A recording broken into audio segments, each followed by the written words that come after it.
নমস্কার ফ্রেন্ডস, আমি জাহাঙ্গীর 2016 থেকে ক্রিপ্টোকারেন্সি আর স্টক মার্কেটে ট্রেডিং করি, ইনভেস্টমেন্ট করি। আজকের ভিডিওতে আলোচনা করাম নিউ ফান্ড অফারিং কার জন্য। আমরা নতুন মানুষ নিউ ফান্ড অফারিং দেখা একদম উৎসাহিত হয়ে যায়।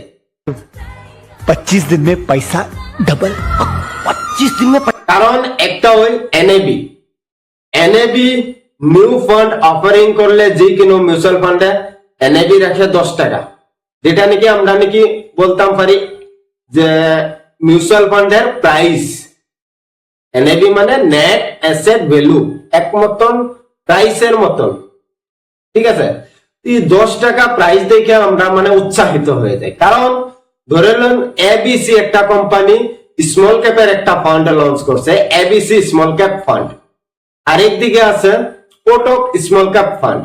কোটক স্মল ক্যাপের ফান্ডের এনএবি বর্তমান 200 প্লাস, আর আরেক দিকে এবিসি কোম্পানির এনএবি প্রাইস মাত্র 10 রুপিস। এই কারণে আমরা উৎসাহিত হয়ে যাই, নতুন মানুষ ভাবি কি কম দামে আমরা পাইছি। এই কারণে নিউ ফান্ডের মাঝে গিয়ে আমরা এসআইপি করি, লামসাম করি। তো আসলে তো এটা একদম উল্টা। কারণ এনএবির প্রাইস কোনোদিনও ম্যাটার করে না যে ফান্ডটা বালা নাকি খারাপ।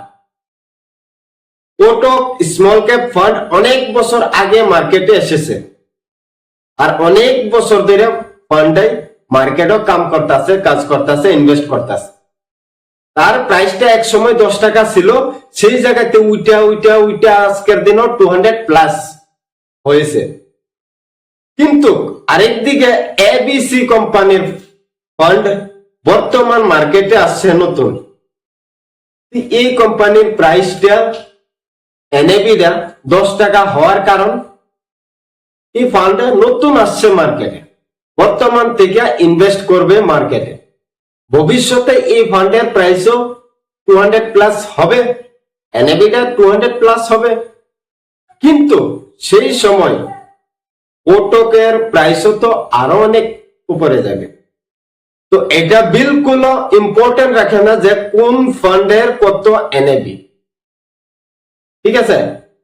নতুন মানুষ নিউ ফান্ড অফারিং বিলকুল ইনভেস্ট করবেন না। কারণ একটা নিউ ফান্ড অফারিং যে মিউচুয়াল ফান্ড হাউসে করে, স্কিমটা আনে নতুন, সেই স্কিম ইতিহাস বলা বস্তু কোনো থাকে না। নতুন আসছে মার্কেটে, তার আগে এই ফান্ডে কোনোদিন ইনভেস্ট হয় নাই।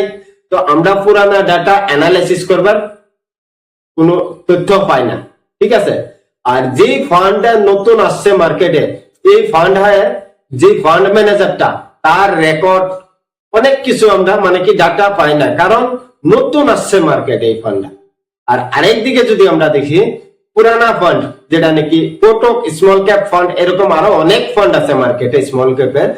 এগুলা ফান্ডের ইতিহাসের 10, 15, 20 বছরের ডাটা মার্কেটে আছে।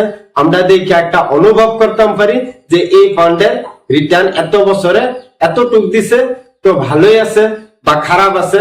আর এই ফান্ডের কাছে এই ম্যানেজার আছে গত 5 বছর, 7 বছর, 10 বছর ধরে, এই ম্যানেজার থাকতে ফান্ডটা এতটুকু উন্নতি করছে। তো এগুলা অনেক বিষয় আমরা দেখতাম পারি। তো আমার কথা হইলো, যদি ইনভেস্ট করেন মার্কেটে, এসআইপি হোক, লামসামে হোক, মার্কেটে যেগুলা এস্টাবলিশড ফান্ড আছে মার্কেটে, যারা নাকি টপ লিডারও আছে, যারা ইতিহাস আছে 10-15 বছরের, এগুলা দেখা এই ফান্ডে ইনভেস্ট করবেন। কেন যাবেন একটা নতুন ফান্ডে ইনভেস্ট করতে যার কোনো ইতিহাস নাই? ভবিষ্যতে এই ফান্ডটা কতটুক উপরে যাইব, টপ 10, টপ 5, টপ 3 আসতে পারবো না নাই, তুই এগুলা আমরা জানি না, আর ইতিহাসও নাই চেক করার জন্য। তাহলে কেন ইনভেস্ট করবেন নতুন ফান্ডে?